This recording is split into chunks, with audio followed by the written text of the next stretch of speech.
Oi, gente, tudo bom? Então, nós chegamos agora no capítulo 5, tá? Que vai falar sobre as variáveis, tá? E nós vamos analisar algumas questões relacionadas com variáveis, né? Como nome, tá? Vinculações, né? Então, nós veremos, né, que as variáveis, elas têm uns certos atributos, né? Como o nome dela, o endereço, um valor, um tipo, o tempo de vida e o escopo, tá? E aí surge e a vinculação, a gente vai estudar como esses atributos, né, eles são vinculados às variáveis, né? Então, quando é que o endereço de uma variável é definido? Será que é em tempo de compilação? Né? Então, nós temos, ela pode ser definida em tempo de compilação, em tempo de execução. Então, cada vez que nós definimos aqui quando ocorre essa vinculação, né, do atributo à variável, vai dar origem a diferentes variáveis, né, diferentes tipos de variáveis, tá? Então, com relação ao tipo, né, quando é que eu vinculo o tipo de uma variável à variável, tá? Então, essas questões nós vamos analisar nesse capítulo, tá? Então, nós vamos dividir esse capítulo em duas partes, tá bom? Então, vamos começar. O livro, ele segue essa metodologia, né? Então, ele vai analisar a questão dos nomes, né? Das variáveis. E com relação aos nomes, tem algumas questões do projeto, né? Então, o, a variável, né? Ela vai ter, o nome da variável vai ter um tamanho máximo. Quais são os caracteres permitidos, né? Se vai ser permitido caractere de conexão, se eu vou fazer distinção entre minúsculo e maiúsculo, as palavras especiais da linguagem vão ser reservadas ou palavras-chave, né? Então, aqui são questões que a linguagem precisa resolver, tá? Então, tem algumas coisas, né, que a gente vai analisar, né? Se o nome da variável for muito curto, pode gerar alguns problemas, né? Pode afetar a legibilidade, né? E o mais ideal é que o nome seja o mais longo possível, né? Então, por exemplo, aqui tem algumas linguagens que responderam essas perguntas de maneira diferente, né? O Fortran, ele botava uma limitação de 6, o COBOL de 30, o C89, o tamanho máximo era 31, o C99 era no máximo 63, e as linguagens mais modernas, né, elas não têm limites, tá? Apesar que o compilador ele pode impor, fica a critério do projetista lá do compilador, tá? Com relação à distinção, né, em geral, né, as linguagens baseadas em C, elas fazem a distinção, né? Então, aqui eu estaria declarando duas variáveis diferentes, tá? O problema dessa distinção, né, é que eu tenho que saber, né, corretamente o nome, no caso aqui das funções, né, corretamente para não errar, tá? Então, afeta a legibilidade, né, porque pode gerar nomes muito parecidos, tá? E em algumas linguagens, né, isso ser pode ser levado ao extremo, né? No caso aqui do Java, onde eu tenho aqui a anotação camelo, né? Então, é muito fácil errar aqui o nome, né? Apesar que as IDEs ajudam bastante, né? Para evitar esse tipo de erro, tá? Então, a outra questão é sobre as palavras especiais, né? Então, as linguagens, né, elas definem um conjunto de palavras especiais, né, que geralmente elas nomeiam as ações, né, e são usadas como entidades para separar, né? Então, vou dar uma pulada aqui, né? Então, por exemplo, essas aqui, né, são as palavras, é um conjunto de palavras especiais da linguagem Java, tá? Então, só continuando, né? As palavras especiais podem ser de dois tipos, né? Palavras-chave ou palavras reservadas, tá? Então, a palavra-chave é uma palavra, né, que é especial em um certo contexto, tá? Então, no caso aqui, no Fortran, eu posso usar essa palavra real para declarar uma variável do tipo real. E eu posso definir também uma variável chamada real, tá? Então, nesse caso aqui, essa palavra, nesse contexto aqui, ela é uma palavra-chave, e nesse contexto aqui não. Então, aqui ela é especial e aqui não, tá? Em geral, existe a maioria das palavras-chave, elas são reservadas, né? Então, isso quer dizer o quê? Que ela não pode ser utilizada, ela é reservada por aquele fim, né? Então, ela não pode ser usada como um identificador, tá?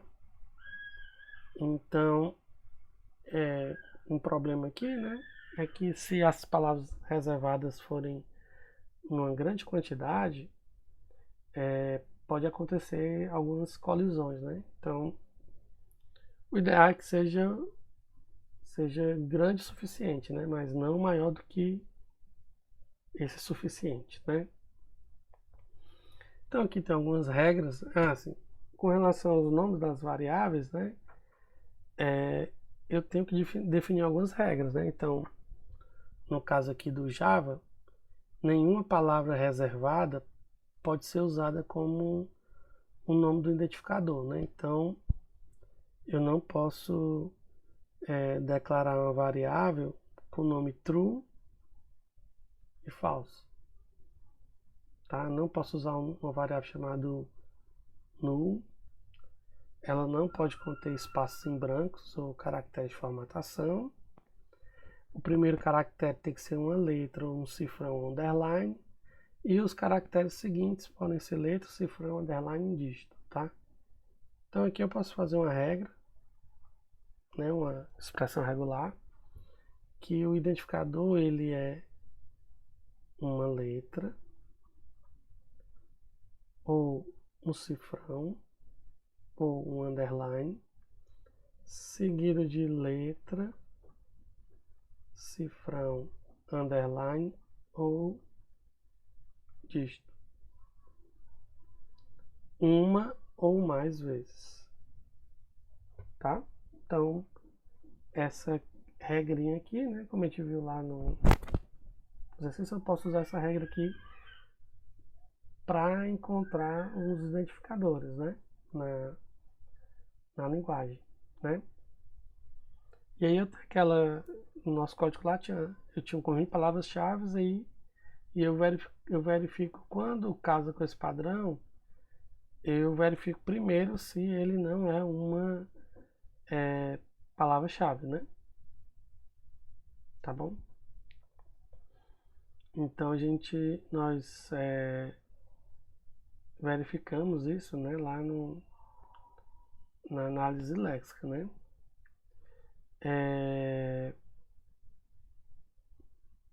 Então isso, né?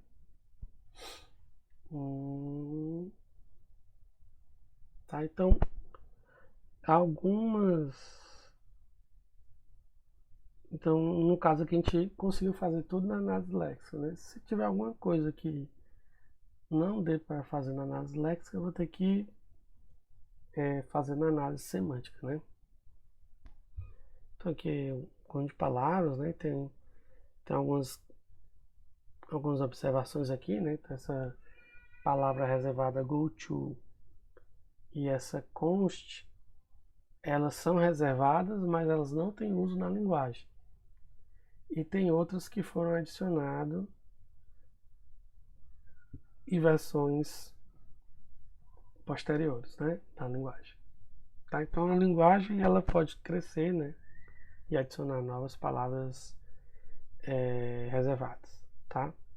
Então, considerando aquela regra, né, que eu coloquei lá, né, letra, cifrão, underline, seguido de letra, cifrão, underline ou dígito, uma ou mais vezes, qual é os nomes de identificadores válidos. Então, esse é válido, esse é válido, esse aqui não é válido, porque não começa com nem letra, nem cifrão, nem underline.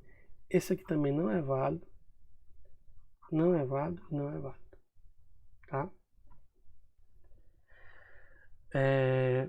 Então, questão aqui, né?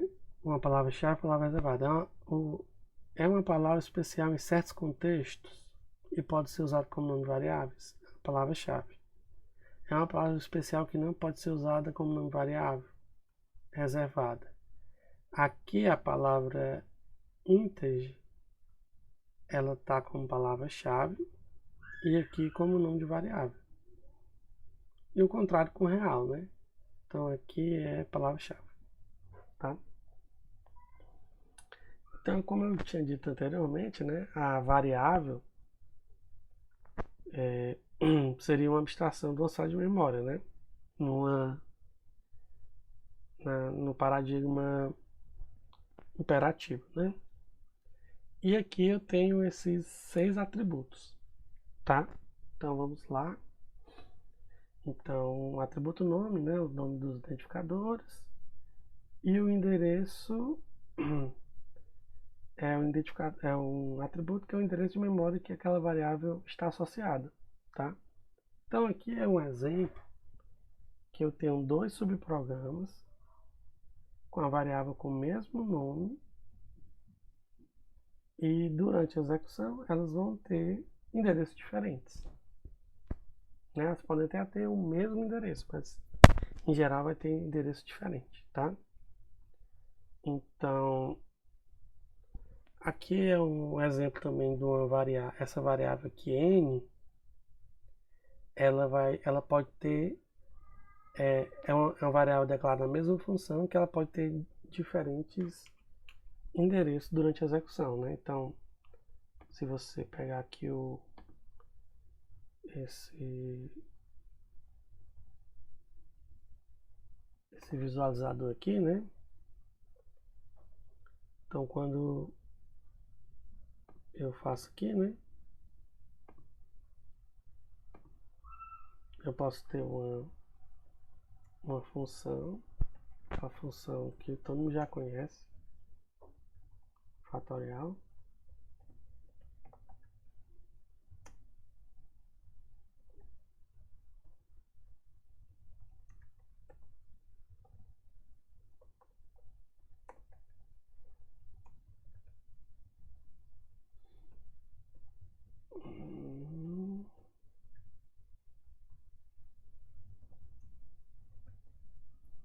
Vou chamar aqui o fatorial de 5.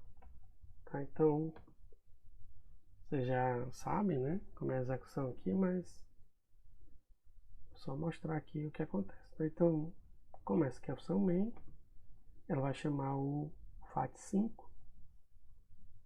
passando em igual a 5, né? E ele vai entrar aqui nesse else, vai construir essa variável, e aí vai chamar a função fat de novo. Então, nesse momento aqui, eu vou chamar fat com 4, e eu vou ter duas variáveis em com endereços diferentes.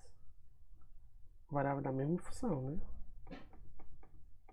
E eu vou fazendo isso aqui até chegar no zero, né? Que ele vai retornar 1 e aqui vai ter aquela variável local lá dessa função aqui, né? com o valor 1. E aí ele vai resolvendo aqui. Tá? Então até encontrar o resultado, tá?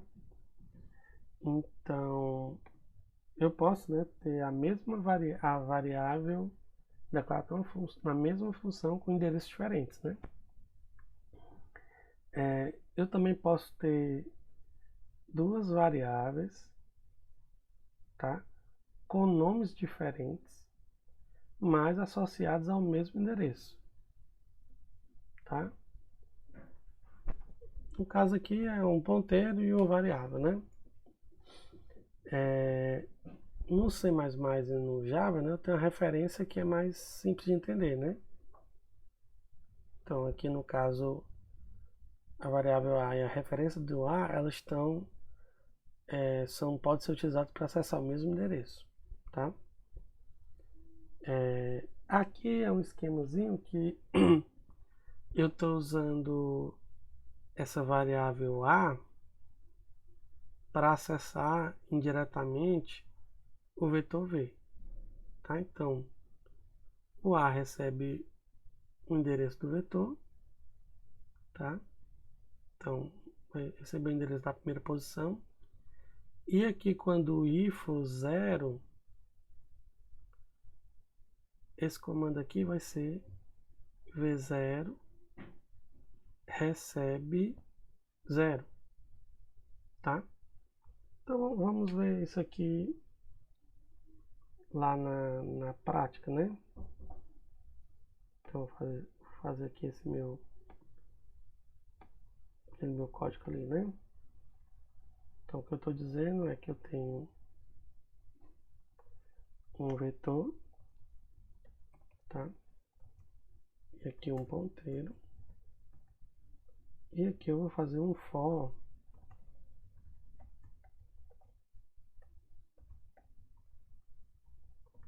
e a cada iteração faço isso e incremento A, tá? Então vamos ver isso aqui, né? O que está acontecendo, o que vai acontecer aqui.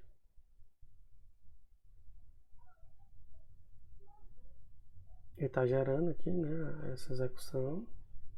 Então, ó, ele bota que o A é um ponteiro, né? Ele vai apontar para a primeira posição e 0, vai atribuir o 0 para lá. E quando eu incremento o A, ele passa para o próximo endereço. E aí eu vou aqui, estou usando esse ponteiro A para alterar esse meu vetor, né? Aqui ele está colocando aqui que quando você incrementa, né, ele vai para um lixo, né? Então a ideia é só para a gente ver como é que funciona isso, né? Então aqui é um outro exemplo que você pode, né, usar aqui um índice negativo, né? E também acessar posições diferentes do vetor, né? Então a ideia, né, seria essa, né? Então eu tenho aqui o vetor, né? E eu podia fazer assim, ó. O A recebe o endereço da segunda posição. E aqui eu fazer A-2 recebe 3, A-1 recebe 4. Tá? Então, qual é a ideia aqui? Vamos ver aqui, né? Executando. Só um minutinho, né? Então, aqui o A vai receber o endereço dessa posição 2. E quando eu fizer A-2, ele vai voltar 2 posições, né? E vai colocar o 3 na posição V0. E depois eu vou pegar a posição A-1, né? E colocar o 4, tá?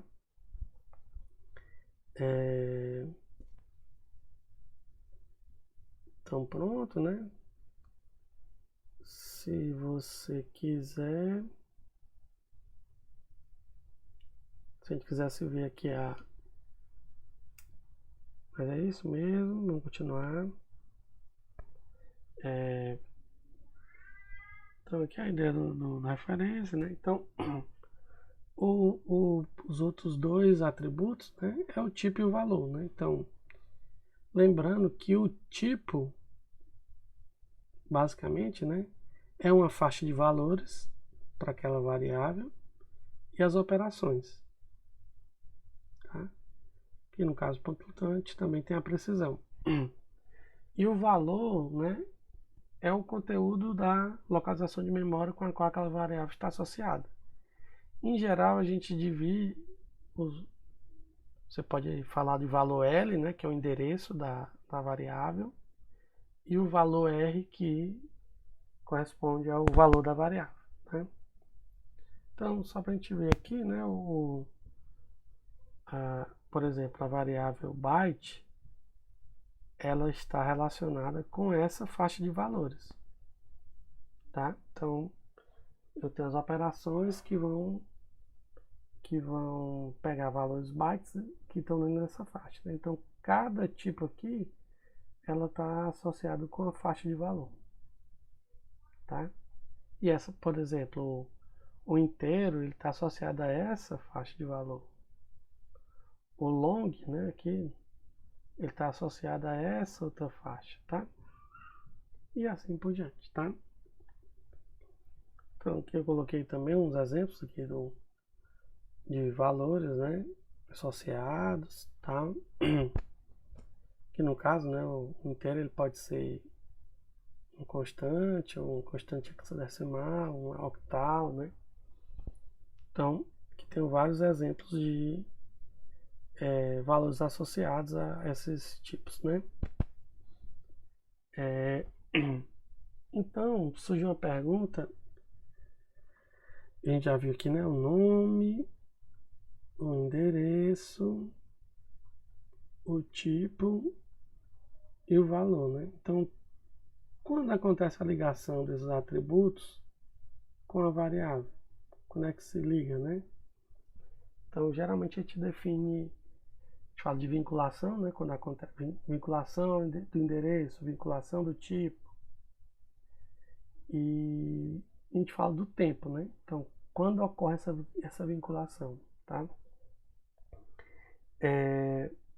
Então, as linguagens, né, que a gente vai analisar aqui, né, elas vão se diferenciar, né, pelo número de atributos que ela vai vincular, né, quando vai se dar essa vinculação, se vai ser estática ou dinâmica, né, e quais são esses atributos que eles vão realmente lidar, né. Então aqui o livro cita alguns tempos, né, que essas vinculações podem ocorrer, né, então tem o tempo do projeto da linguagem, né, então geralmente quando eu associo mais a operação de soma, eu tenho que fazer isso durante o projeto da linguagem, tá? Não posso deixar para fazer depois, né? Quando eu quero a associação do tipo ponto flutuante à sua representação, tem que ser feita no tempo da implementação da linguagem, né? Eu até podia deixar para um tempo depois, mas aí ia ficar mais lento, né? A linguagem e tal. Então, quando é que eu associo a variável a um tipo, né? Geralmente, né, se a variável for, se a linguagem for estaticamente tipada, né, ela vai ser em tempo de compilação, tá? Quando é que eu associo uma variável estática a um endereço de memória? Vai ser no tempo de carregamento, né? Então, quando o sistema operacional carregar o programa, ele já define naquele momento lá os endereços das variáveis, né? E quando a variável ela não é estática, né, essa associação da variável não estática com endereço de memória ocorre em tempo de execução, tá? Então, o que eu estou dizendo é o seguinte: quando eu defino uma variável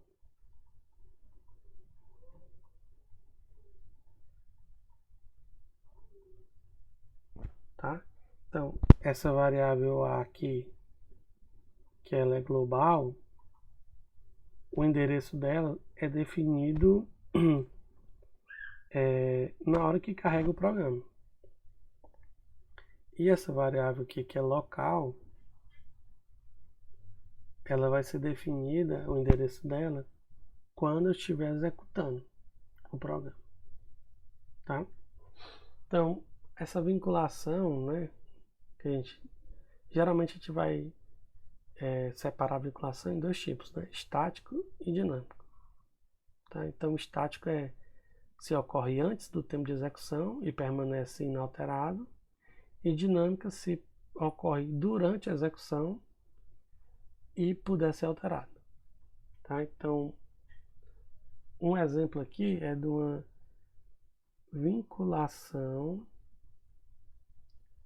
dinâmica do tipo, ou simplesmente tipagem dinâmica. Tá? Então, esse exemplo aqui é o do Python. Tá? Então, eu tenho a variável A. Na hora que eu faço essa atribuição aqui do A a string 1,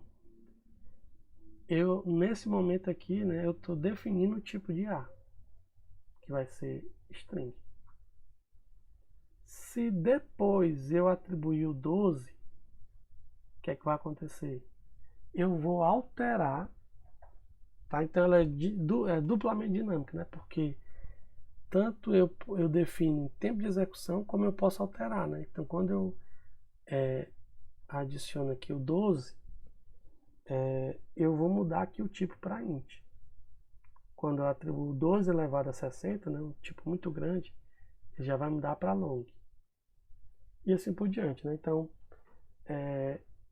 o Python ele podia ter feito outra escolha, né? De sem tempo de execução, mas não poder alterar.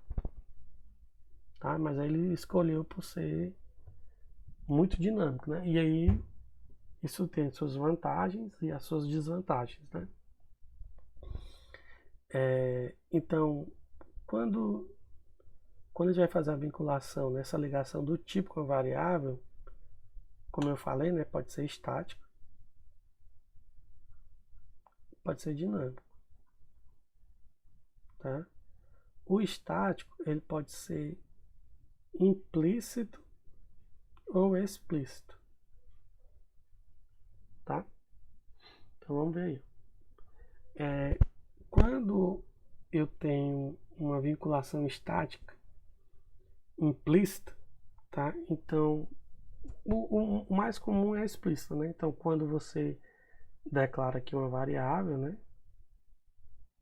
Você está dizendo explicitamente que o A é do tipo inteiro e vai ficar inteiro até o final do programa, né? Só que algumas linguagens definem essa declaração implícita, tá? Então, como é que funciona, né? Essas variáveis, por exemplo, no Fortran, essas variáveis aqui, você nem precisa declarar, mas elas já vão ser por padrão inteiros, tá? E eu vou me perguntar por que ele fez isso, né? Geralmente essas variáveis você usa para controlar um laço, né?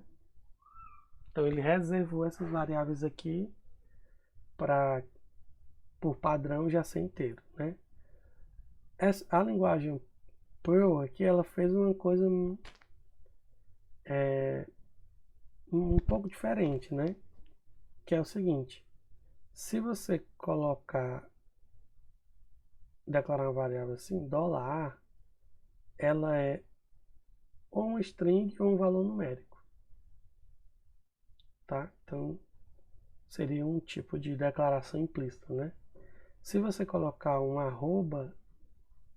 @m, essa variável aqui já é implicitamente tipo matriz. E se você botar $v, ela vai ser implicitamente um hash ou um vetor associativo, tá? E aí tem suas vantagens e desvantagens, né? Uma vantagem, né, que o livro coloca, né, que aumentaria a capacidade de escrita, porque você não precisaria estar lembrando, né, de definir, né? E a desvantagem seria afetar a legibilidade e a segurança, né? Mas você pode ver outros. Essa questão é uma questão de análise, né? Então você pode dizer que é, isso aqui também poderia afetar, podia ter um efeito positivo, né, na legibilidade, porque aí você já saberia mais ou menos os tipos das variáveis, né, ao ler o código, né? Tá, então tem a vinculação estática, né, e aqui a vinculação dinâmica, né? Em geral, a vinculação ocorre quando você faz a atribuição, né? E aí tem vantagens e desvantagens, né? A vantagem é que fica flexível, né? E aqui ele coloca também que você pode fazer programas mais genéricos, né? Então, essa função aqui no Python, ela funciona para quando há dois inteiros, dois floats, né? Então ele funciona para todos os tipos que tem que resolve a soma, né? Se você fosse fazer numa outra linguagem, você teria que botar, né? Soma, int A, int B e definir isso. Teria que definir também quando dois são double, e assim por diante, tá? Então essa vinculação dinâmica ela vai resultar em programas mais flexíveis, né?